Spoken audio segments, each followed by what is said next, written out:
Welcome to the Performance Room with myself, Stuart Morgan, and Terry Rowles. In this podcast, where performance thinking evolves, every episode we explore the deeper principles behind excellence, challenge conventional thinking, and translate research and experience into practical ideas you can apply to your own performance. Whether you're an athlete, a coach, or simply fascinated by how people perform at their best, we're glad you're here. Let's get on with today's conversation.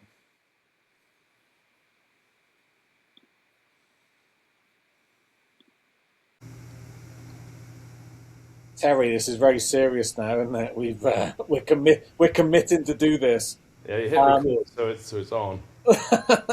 Um, Obviously, we've known each other for a long time, and it's I think when we sit here in this first discussion of what we're doing is why are we doing this? Why another kind of golf podcast? And I think we kind of build from that just to let the one person that's going to listen to this to start with understand where we're coming from. Yeah, I think. We've both. There's an insurance commercial over here. It says we've seen a thing or two. With our combined experiences. I mean, we've known each other probably for close to 30 years, and so you combine that those long. together, and then combine all the people that we know and the ones that they know that we've learned from, and you start to get a really big, kind of spider's web of unique experiences. So I think that's probably the way to look at it is, we're not here to say we're right and everyone else is wrong. It's more a case of, I think we both have a mindset that, we like best practices and things that work and things that we've seen, different ways to describe the same things that we've accumulated. So I think there's a lot of interesting discussions to have. Very much separate the wheat from the chaff, the signal from the noise in our version. Yeah, and for me, it's very much about obviously me and you have had different conversations, and we've also been on the other end of podcasts, right? So we've also been people have interviewed us and asked us about our so-called expert opinion on things, and I think that for me anyway, that's great, and I love that, but I never truly felt like you're getting your side of things kind of really over to the people. There's always kind of certain restrictions on things and whatnot, and I feel that not just us but potentially the guests that we're going to bring on, we're just going to, yeah, like you said, we're not trying to tell anybody that they're wrong, but I think we're trying to challenge people's thinking in some ways, and yeah, just riff and see what we've kind of got to offer. To be honest, I think it makes us stronger in our kind of own views as well by putting stuff out. So I think that's kind of a positive. Yeah, I think we both have a disease, sort of obsessive kind of compulsive determination to do a better job on a daily basis. And then, what I think is interesting is we started in the same place and we've both gone on different routes and mostly end up in a similar place, even though the maze, corridor that we took was a little bit different. Ultimately, you come back to, sort of a version of principles. But I kind of like that as well, though, because I think there's an element of we kind of complement in a lot of ways. It's I go more down the practice and how people are kind of organizing themselves and whatnot, and you've kind of elaborated on a lot of not just I would say swing mechanics, but how people best get the most out of what they have, right? And correct me if I'm wrong there, but I think there's a huge level of connection there of how we can connect those two worlds and start to again get people kind of understanding that there is more to this than just telling somebody how their right arm is kind of folding on the backswing. Well, if it is, then how do they learn it, and how does it appear on the 18th hole of the tournament? I mean, yeah, exactly, exactly. Right? Ultimately, we've both worked with some really good players, and they can do anything they want on a Tuesday. But how does that appear on, July the 20th on Sunday, or something like this. And I think that also leads into like, where do we see like the conversations going within this like performance room podcast? Because for me, I still have this niggling thing of like, why are people not asking better questions about what transfers and what doesn't transfer? And I keep coming back to that all the time, and that's kind of in my domain of where, practice and how much what they're doing during practice, and that's the, we want to try and dive a little bit kind of deeper into that, because as we talk about like elite players, that should be the only metric we're kind of looking at, really. It should boil down to that, but I'm still not sure we're kind of there. Well, I think both of us have gone outside of golf to try and get more information and better experiences. And the field that you've dived into, it's quite interesting. If you look at biomechanists or Mark Brody, the statistics guy, or it almost requires like a real expert who additionally has a great interest in golf, and then they kind of do it for fun within golf. All the biomechanists that are within golf are, they've done it because of the love of the game, sort of thing. And it's not really brought, the biggest and best. It's more the people that, no disrespect, of course, but I feel like somebody who's like a real expert in transfer and practice hasn't really come into golf, and it's taken you to, to truly go through a tremendous amount of literature, and it's been very nice for the last 10 minutes, Stewie, but ultimately you've become the great bullshit detector in the game.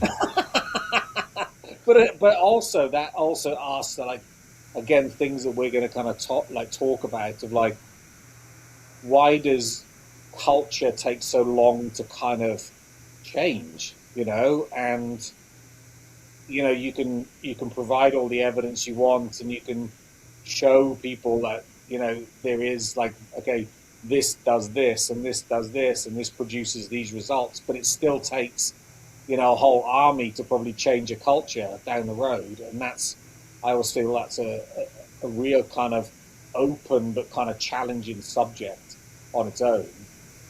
Yeah, I recently did a presentation on the future of AI in golf, and I sat to sit and think about it and know that I was going to compete with some of the culture in the room, and have somebody say, well, clearly I've done this for a long time and there's no machine that can beat me. But ultimately, I sat and said, okay, what are the strengths and weaknesses of humans? What are the strengths and kind of a SWOT analysis of humans, SWOT analysis of technology.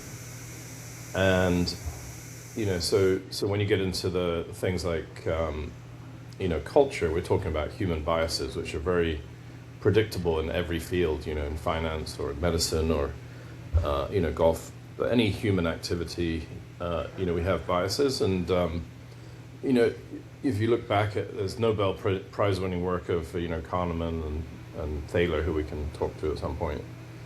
And, we can sort of start to see how ideas are propelled forward or sustained or whatever.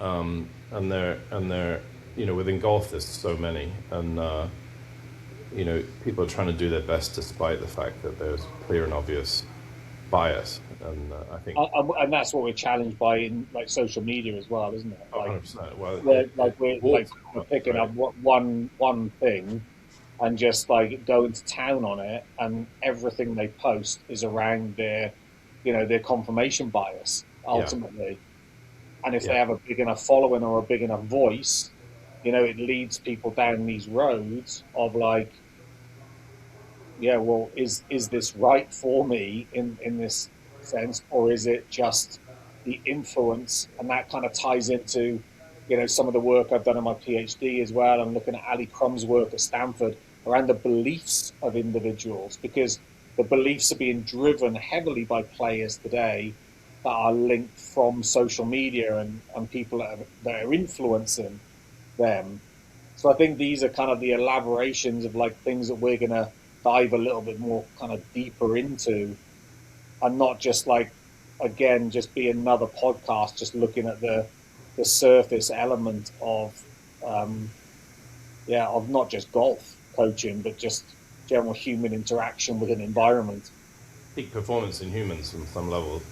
We're sitting here on slightly tired from watching a great England performance last night, and one of the things that someone said before the game was that Jude Bellingham, the great lion hero of the game, is not that popular, because someone said he's got a very American culture to sports performance, right? As in he wants to raise the bar and do his best, and just talking about culture, you even have cultural difference between countries and performance within the kind of the social ecosystem,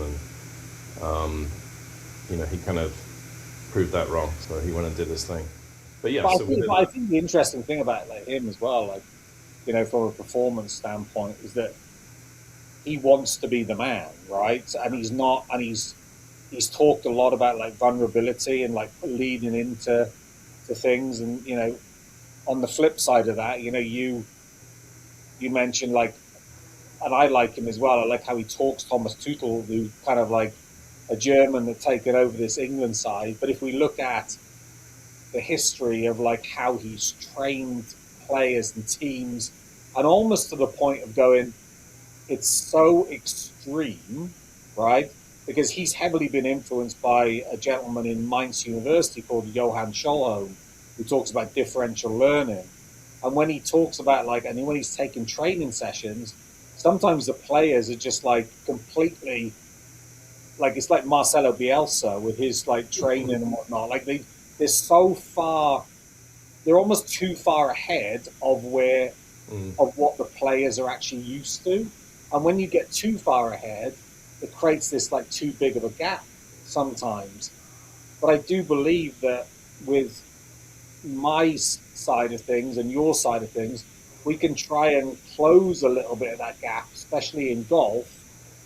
And I would say the people that are listening to this, and I do think they have to be pretty open minded to actually um, not be or park their ego a little bit in some instances and go, maybe there's other things to look into here, and maybe we can kind of guide them on that way, because I do think that's a big challenge, and it's been a challenge for me over the years. It's still a challenge, but I do think that it's the only way we grow the game in some instances. I think the important thing is to listen to the whole story, and I think another culture that we're in is, Facebook chat room, or where like just given in your field, lock versus random practice. It's like the name on the box and not the actual contents of the box, right? And so, so you have to get into it enough to listen to the whole story, and then it makes sense. It's like, oh, there's nuance, right? And the world we live in is a limit in how much nuance people can accept, even though ultimately everyone's trying to get to the same destination of being better or helping other people get better or whatever. If they don't trust their leader, as it were, which I think someone like Bielsa potentially, but not so much Tuchel, maybe Tuchel as well. If you're far ahead, but the people have respect and trust and faith, then they'll continue to move in the right direction. But when the shit hits the fan, as it were, then you're too far ahead. Then it's sometimes that's a crazy mad scientist doing his stuff there. So there's a sense that the level of leadership and respect and relatability almost is important, and I feel like Bielsa sometimes is so he throws his hand in a little bit too easily sometimes, or not. To me, Bielsa is an educator. He's not. That's to me, fair. He's not a coach for me. Like I have some guys I used to teach who work in football, and they said he is the headmaster.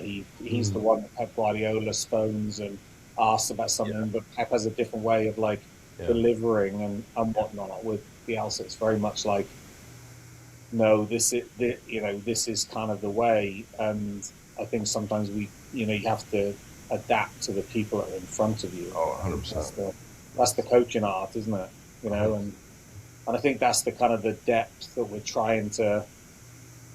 And when we say depth, it's not like going into like massive riffs of like this is where we should go. It's more like, well, have we thought about this? Have we, are we thinking about this, or are we just like completely with our blinkers on going down the road of what so and so said on Instagram yesterday? Yeah, I mean, if you take that and just call it charisma, sort of a magnetic charisma, I think it's sort of a very, big thing in golf instruction, for example. When I gave him a speech, we call that the halo effect, Yeah, the hero effect. And I think of someone like Butch Harmon, who clearly is a great coach and has an ability to influence people and has charisma, almost like a magical, aura where, again, you can say that's great and all good, but, you know, probably has some weaknesses too, right? You know what I mean? It's like, it can't all be good, but to achieve what he's achieved with, as many great players as he has, they have to have listened to him, and therefore he has that sense of rapport with those players, has the level of charisma and personality that can do something and be trusted to make a change, and sustain that change. yeah, I think that's a great point as well.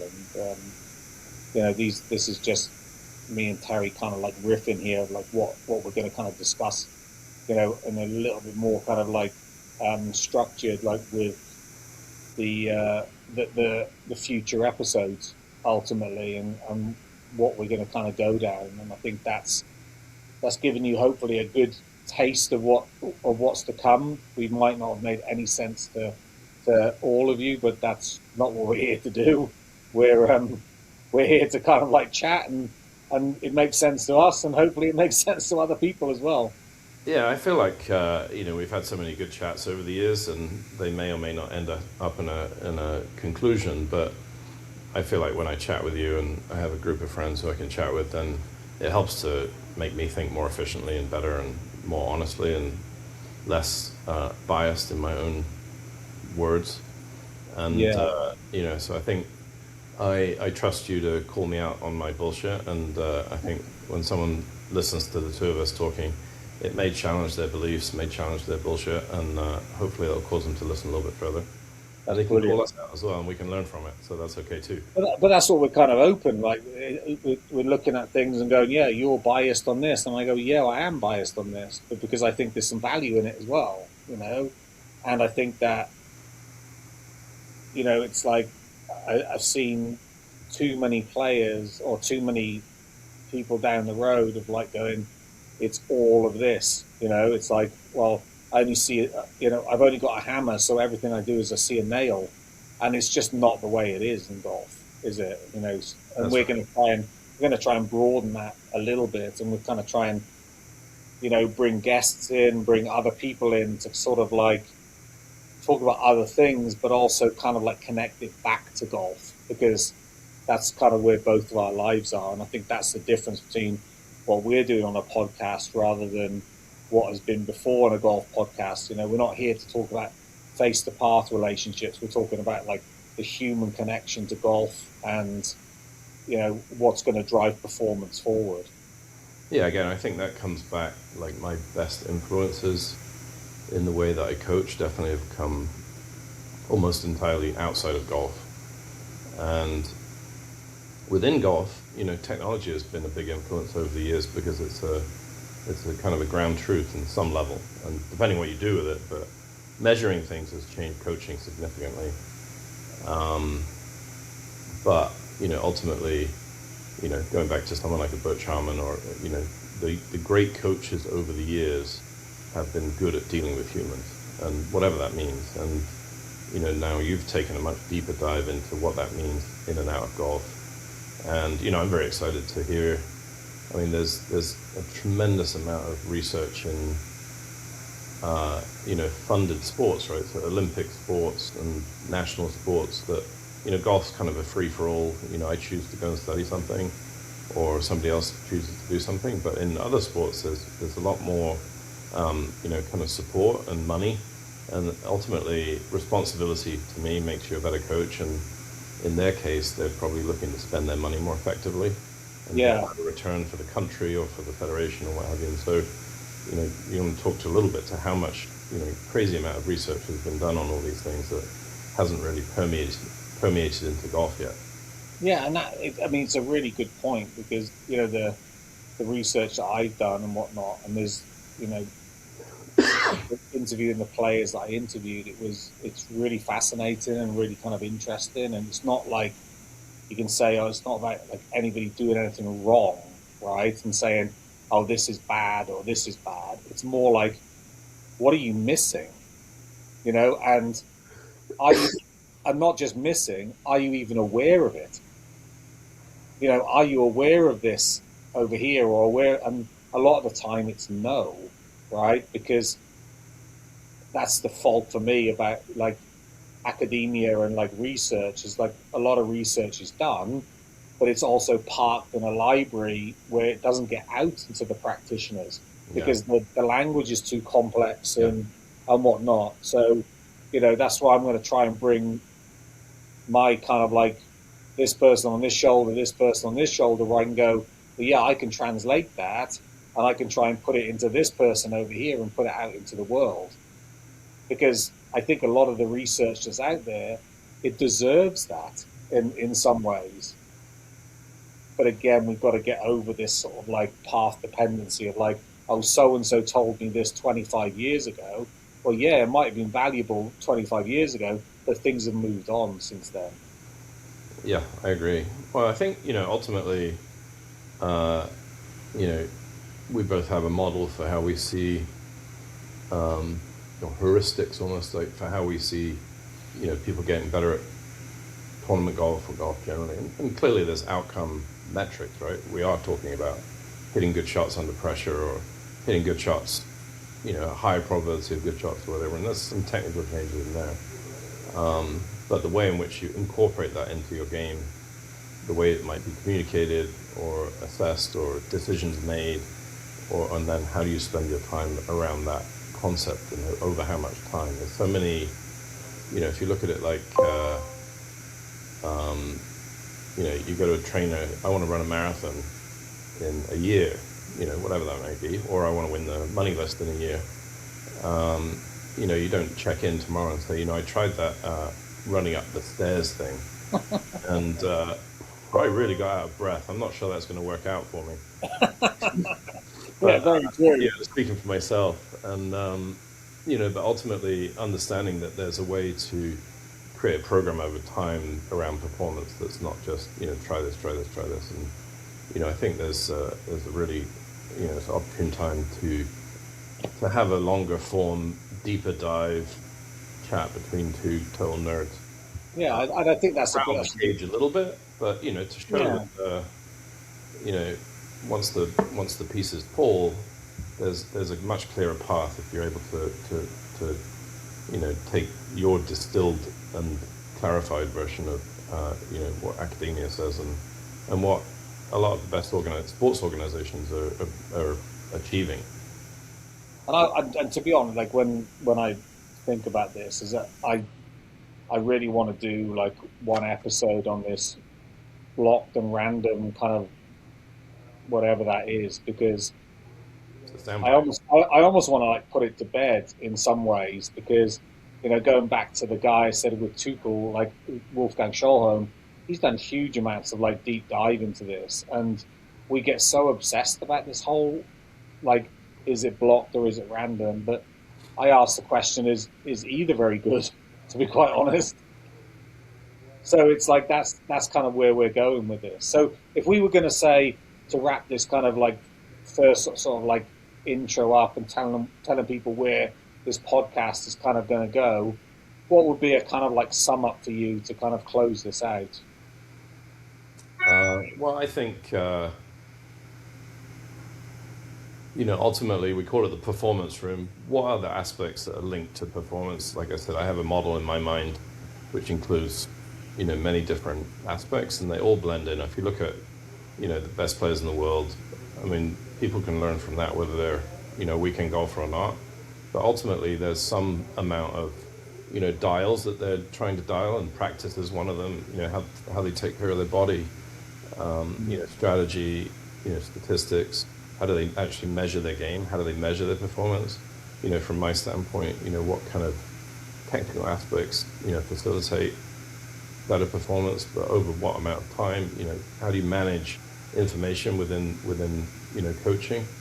So I think what we're going to have is a body of talks over years, hopefully, which somebody can refer to, and gradually build up their own ability to create their own model and their own thinking pattern, and hopefully you and I will talk it through and become a lot smarter in the process of talking. Yeah, I think that's a good way of looking at it. And what I would suggest and what I think is that, like I said, it is called the performance room. So people who are going to listen into this, get yourself kind of strapped into a comfy chair and be open-minded, and not get all pissy just because we've said something that your bias doesn't agree with. Like, be the greatest side of research and what I've been involved in is like trying to prove yourself wrong, and that's really the essence of it. And if people can't prove themselves wrong, it almost becomes a law within academia, right? And in the practical sense. So we're not trying to get to that stage, but we are trying to get people to not just say, okay, I'm not going to take this information on because that person said it, but to almost have like a couple of stages before that and go, why are they saying this? And just trying to help people become a bit more of a filter in some ways, rather than just saying, oh, this is the gospel. Because there's too much of that for me. Well, I think the biggest thing is, one of the great lessons I learned from John Grinder was, how to use language better. And nominalization is a huge issue in mental health, for example. So nominalization means you give something a name and you turn it into stone, right? And so in the case of block versus random, there's our recent example, it's either A or B, and there's no nuance. And ultimately, in order to have better mental health or a better understanding or a more usable model with human beings that are not machines, you need to turn that stone back into something more fluid. And, that's like looking out the window here. Like today we have some very English rainy weather. And you say, well, it always rains here. It doesn't, clearly. But you stop the process. And ultimately, when you're dealing with humans, they're all a little bit different. There's always nuance involved. And so if we can help people to understand it's neither A or B, it's some version of both, and give them, almost like the dial to say, well, I'm going to dial it a little bit this way based on my experience and my knowledge, or dial it a little bit that way, then we actually turn all of these aspects into processes as opposed to sound bites, which ultimately, in my opinion, people have gravitated one way or the other within golf instruction. I mean, coaching of golf has changed so much since we started together. Yeah. And, people have moved out into be golf, sort of fitness-based golf instructors or strategic-based golf instructors or whatever. And within all of those fields, ultimately, the people doing them are golf instructors. And, we all need more information, and especially from outside of golf, in my opinion, to fill the bucket of information, help people make more fluid, decisions, different with each person, and turn the stone back into lava or something. Yeah, exactly. Now that's a good point to kind of finish on there. Again, before we kind of end this, I just want to say to people that are going to listen to this that you have to stay tuned, because we're not going to put stuff out like every week and at certain times and whatnot. It's going to come sporadically. It's going to come, it might be 2 weeks, it might be 4 weeks, but what we're going to put out is going to be good quality stuff, and I think that's the best way to look at it. I think we'll have some world-class guests as well, which I'm very excited about. I'm excited about that as well. Yeah. So I think generally we're going to kind of agree upon a theme at some point, and we'll think about it, discuss it. Very open to any comments about themes that we should discuss. I mean, take a look.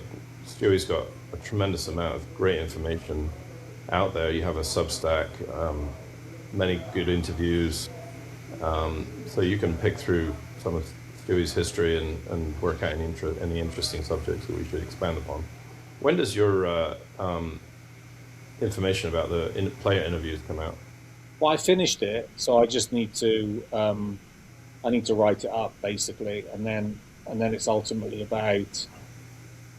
So the principle around the doctorate is we've done semi-structured interviews. We've got themes coming out of the interviews of 18 elite golfers, and some people have said to me that, oh, that doesn't seem very much, 18 elite golfers. But I heard some guy talk about the other day going, oh, I interviewed 50 different elite golfers, and I'm like going, there's no way you've ever done that. You're just absolutely bullshitting. It's a big goal to achieve. I mean, that's not easy to do because the players these days have got a lot on their plate, and congratulations for getting that many, to be honest.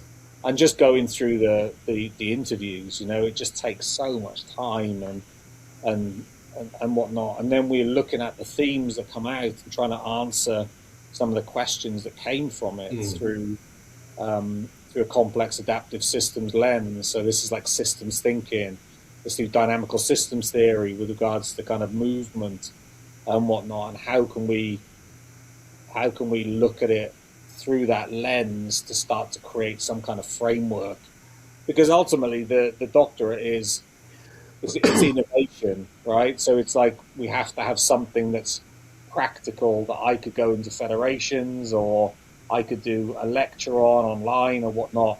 It's going to be tangible for coaches to kind of like take. It's not going to be like a PhD thesis where it's like, okay, it just get buried in an archive based on past research. So that's the difference between a PhD and a prof doc. Basically, it still sits at the same level, but a prof doc is about innovating the domain that you're working in. Whereas the PhD is much more about evolving research or challenging past research. So yeah, it's all done. All the interviews are done, and we'll filter some of that into some of the conversations. And it's also the thing for me is that it's novel research, right? It's never been done before.